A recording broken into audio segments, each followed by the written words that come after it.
I'm that dude, but I see you from the top, yeah, real soon. Looking down on the... So what's up? Kumusta? Ayos ba tayo dyan? So nandito tayo ngayon sa may Motorstar Baliwag branch at napakarami nilang available na unit ngayon. Shoutout sa Motorstar. So ngayon nga update natin dito. Meron na silang available na Motorstar Easy Ride 150 Fi. Para sa lahat ng mga gustong kumuha nito, nandyan sa dulo ng video yung kanilang contact number at yung price nitong motor na to. Ayos na ayos yan. But ain't nobody wanna recognize independence. It's threatened to continent. So I chase that bag. Trophies are dope, but I'd rather have cash. Sitting in the bank cause I paid my tax. Living my life, my way, my path. At ito na nga mga best, no? Nandito na sa ating harapan ang ating bagong unang Fi ni Motorstar. So congratulations sa Motorstar dahil kauna-una ang Fi nila na maangas. So sana talaga magkaroon din sila ng 150N na Fi. Sana lang, di ba? At sunod-sunod na yan. Kung naumpisa nila ng unang Fi, susunod-sunod na yan. Hintayin natin yung mga pagbabago na mangyayari kay Motorstar. So kung si Rusi nag Fi na din paunti-unti, di ba? Marami na rin silang Fi ngayon, si Motorstar. Ganon din yung gagawin yan. So abangan natin yan, antabayanan natin yung mga pagbabago na mangyayari kay Motorstar, okay? So shoutout sa Motorstar Philippines, shoutout sa inyo. So umpisa na natin yung walk around para dito. Start increasing that profit. Yeah, I'm on like a faucet. Ready to make another deposit. Never been complacent. So sa kanyang windscreen na stylish pa rin yung datingan at meron niyang mga pakurban na design, may mga palubog siya dito, may mga lining din yan. Ito glossy, medyo hindi naman siya ganun ka-sensitive, pero yung pampunas na ilalagay natin dito or yung dadapo dito hindi naman yung nakakagasgas, okay? Kagandahan din dito, naka-Allen bolts, mas okay yan para kapag nagbabaklas tayo, di ba? And napansin natin meron siya ritong Motorstar na parang king yung design. So sana lahat ng Motorstar ganito na yung design nila, no? Pinaka-emblem nila. Sana ganyan na rin, 'di ba? Para siyang shield ng isang warrior, okay? So pagbaba, makita natin yung headlight niya, same pa rin naman 'yan ng 150Q. Wala namang pinagbago, pati sa lighting niya, lahat ng ilaw nito is LED na. So alam niyo na 'yan, aggressive, napaka-futuristic tong kanyang design. Gusto ko yung datingan na ito. So ito yung high and low nung kanyang headlight, and meron siya ritong parang carbon fiber finish pala, oh. Tapos para siya meron siya mga pa-sharp design dito, okay? And dito sa part na to, ganda nung itsura niya. Medyo kakaiba lang talaga pagdating dun sa 150N. Ang ganda nung upgrade na ito. Dito sa side yung kanyang signal light, LED rin yan. At naka-telescopic fork, naka-single piston caliper. Maganda yung kanyang front fender, ang daming pakanto, no? Then may mga lining, futuristic, bulky siyang tingnan. Tapos naka-Allen bolts na rin yan. Napansin natin, nagkaroon siya rito ng sport na ang ganda ng font dito. Yan, naka-disc brake. Etong part na to is hindi siya ABS. Ito yung speedometer niya. Okay, naka-mugs, tubeless na rin to. At yung size dito sa harap is 130/60 by 13. Maganda rin yung tires nyo. Sa stock tires pa lang, panalo ka na. Yung design niya, okay na okay. Stylish yung datingan niya rito, oh. Ito naman sa side, combination ng kulay white and matte finish na kulay black. Dito yung position ng kanyang paa, same pa rin, maganda pa rin, stylish pa rin to. Yung padding niya rito, nasa loob, so tinatago nila yan para at least pagbago, dun pa lang nila ilalagay. Yan. So dito sa side, meron siyang Motorstar. And napansin natin dito yung decals, medyo nagbago talaga siya. As in, malalaman mo kung ano yung Fi sa carb type. Meron pa rin ditong Motorstar, yung kanyang foot pegs para sa angkas, naka-chrome din yan. Ganda rin yung style dito, oh. Ang futuristic talaga ng design dito. And then dito sa side, yung lining ng kanyang decal, red lang, parang naging minimalist lang siya. Nawala yung pagka-sporty nung datingan niya, yung parang sa MotoGP Inspire. No one can stop me from this craving. You'll see me at the top one day. Yo!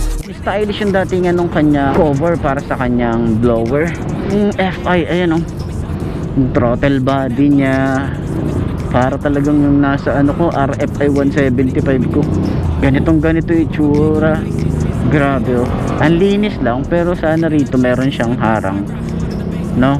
Pero meron na rin naman ditong tire hugger, so flexible din yan. So parang sa RFI lang din natin, natatalsikan pa rin kasi talaga kahit sabihin natin na may tire hugger siya. So mas mainam palagyan nyo rito ng cover kahit yung goma, para at least hindi siya masyadong laging natatalsikan ng or nababasa, di ba? So stylish pa rin naman yung kanyang datingan para sa kanya exhaust, para siyang merong carbon fiber finish, ang same naman nung sa dating 150Q. Swing arm, and then naka dual shock dito sa likod, hindi siya adjustable. And dito naman sa kanyang likod, yung kanyang tires, ito ay naka disc brake na rin dito sa likod, naka single piston caliper. So yan, para sa kanyang grab bar is glossy black. Yan.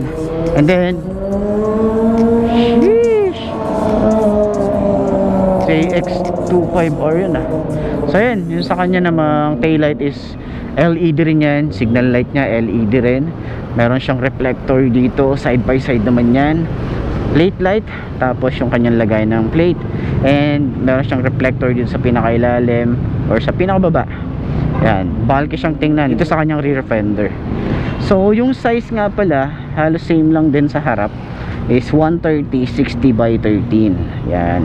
Then yung panggilid niya, napaka bulking tingnan, ang ganda ng itsura, futuristic yung datingan.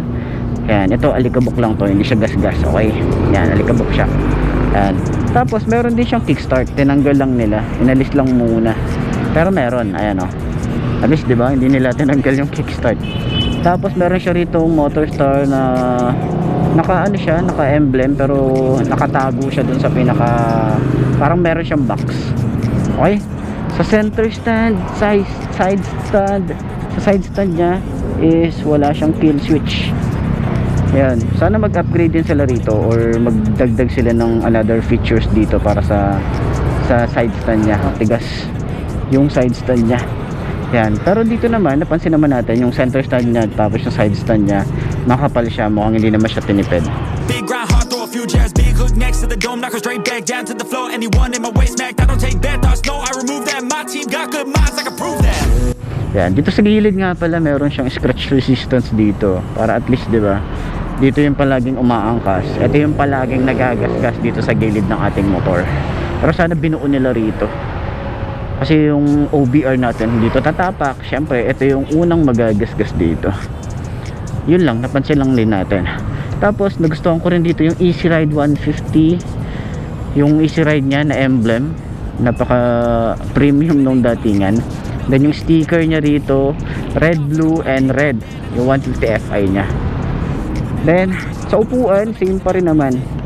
Yan, yung lambot, sobrang lambot na ito. Tapos yung kanyang leather na ginamit, ayan, buyo, ganda nung leather nya, diba? Yun, tapos yung lambot ng kanyang foam, sobrang lambot, tsaka makapal. Meron siyang naka-emboss dito na Motorstar, yung logo nila. And ito ay naka-hydraulic pa rin. Yan, ganyan. So naka 45 degrees yung open nya. So dito naman, ito pala yung kanyang kickstart. Hindi pala nila kinakabit kapag unang deliver, pero yung iba nakakabit, siguro tinanggal lang. So ayun nga, dito kayo mag-a-adjust kung meron kayong papaayos sa kanyang FI. At least dito malaki yung open nya, hindi yung katulad mo sa akin, halos lahat tanggal to, di ba? Pero yun nga, yung assembly nung kanyang grab bar, isang buo lang. Maluwag din yung kanyang compartment dito, at least marami kayo mailalagay dito. So sa mga upgrade din sana, magkaroon din dito ng USB port tsaka ilaw. Wala lang, yung mga gusto ko lang na upgrade kay Motorstar. Pero yun nga, ang napansin ko lang dito, sana medyo taasan pa nila to. Kasi syempre pag pag kukuha ka or yuyuko ka, ayan tatama dito, di ba? So sana naka 90 degrees. Yun lang naman yung comment natin. So mamaya sakyan natin to para malaman natin yung seat height ko, kung may nagbago ba, di ba? So dito sa side meron pa rin naman siyang USB port.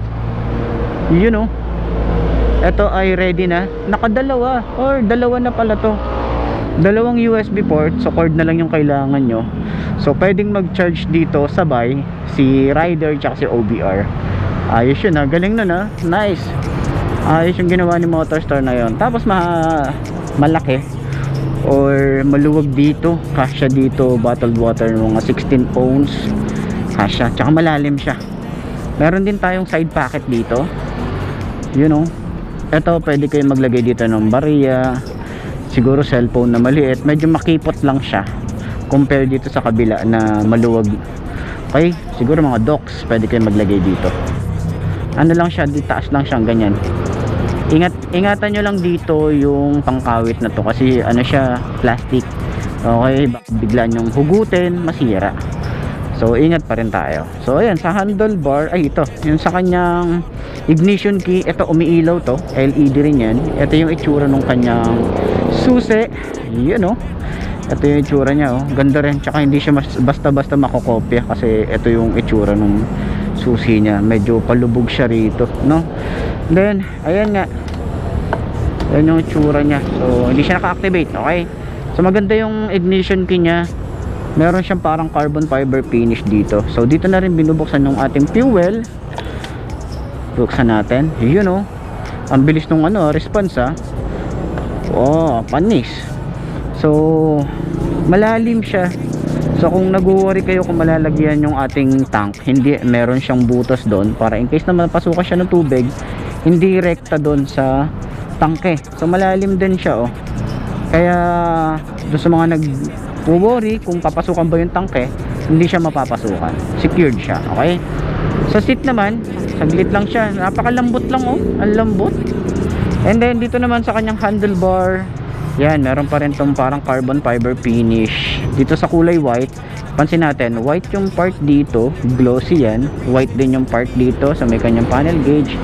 White din yung dito sa kanyang ignition key. I'm loving the journey, got rid of the doubt and the worry. I'm moving no mercy, whatever I get I'm deserving. I put in the work in, I feel like I'm never done working. So dito ang ganda ng dashboard niya, yung handlebar niya. Diba? Tapos dito sa kanyang lever, ganda pa rin to. Same pa rin nung ano niya. Same din dito sa kabila. Front brake, okay, smooth lang.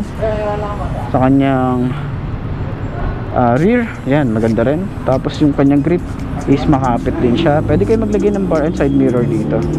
Meron siya rito sa mga switches niya. Meron siyang flasher, high and low, signal light, busina, and then dito sa side is yung kill switch, park light and headlight, and off, and electric starter. So sa throttle niya, sobrang babaw, napaka-smooth lang din. Yan. Sa kanyang panel gauge, dito makikita natin mayroong nakalagay dito ABS. So siguro sa ibang bansa may ABS to, pero dito meron nakalagay na ABS. So ABS ba to? Ayun o, ABS oh. Diba, nakalagay dito. Pero ano lang yan, sa ibang bansa siguro naka-ABS to. Pero dito sa atin sa Philippines is kahit combi brake or ABS wala. Okay, so makita natin dito signal light. Yan, magkaiba na, magkabukod naman siya. And then temperature, pag naka high and low, engine check, yung eco mode nya, yung susi, and yung battery. Tapos meron ditong trip A, trip B. Yan, ganda rin dashboard dito, parang pang kotse din talaga. So, ayan, sakyan natin yung motor para at least malaman natin yung itsura niya. Ayan, pag naka side stand siya, ganyan ang itsura pag naka side stand. So, safe naman siya. And wala naman masyado, or hindi naman siya delikado side stand kasi nakasakto lang yung kanyang pagbaba dito. So, sakyan natin. I'ma go big, grind hard, throw a few jabs, big hook next to the dome, knock her straight back down to the floor. Anyone in my way smacked, I don't take bad thoughts, no, I remove that. My team got good minds, I can prove that. I got these dreams that I've been chasing. I got some things I've been upgrading. No one can stop me from this craving. Chasing. I got these dreams that I've been 5'2" yung aking height. Yan, medyo pababa yung daan. Medyo tingkayad tayo, pero sakto lang, magaan yung motor. Turning radius, napakalawak ba yun? Oh. Tapos ang smooth lang. Yung bounce, okay, maganda yung play ng bounce nung shock dun sa harap. Tapos meron din palang logo dito ng Motorstore oh. Sana ganito na yung mga ilagay ni Motorstore na logo. Wala lang, gandang ganda na ako sa mga logo nila, diba? Nakalagay dito silver tapos kulay red. Sana lahat ganyan. So yun nga, yan yung comfort natin dito sa paa, ganyan no. Sheesh. Yung upuan, sobrang lambot. Okay siya sa long ride para sa akin. So, ayun nga, para doon sa lahat ng mga gustong kumuha na ito, nandyan sa dulo ng video, yung kanilang contact number at yung price nitong motor na to. Ayos na ayos yan. So, yun nga mga best, no? Ito na ba ang motor na babagi sa'yo? Kung ito na nga ay markahan mo na yan at mag-subscribe ka na sa aking YouTube channel, i-click mo na rin yung notification bell para updated ka sa lahat ng videos na upload natin dito araw-araw. So, laging tatandaan, wala sa brand na motor ang itatagal yan. Hindi na sa pag-aalaga mo yan, tatagal yan. Ayos na ayos yan. So, kita ka na lang ulit tayo bukas. I'm Mark D. Ciao. Maraming salamat sa inyo. Bye-bye. I've got some things I've been upgrading. No one can stop me from this craving. You'll see me at the top one day.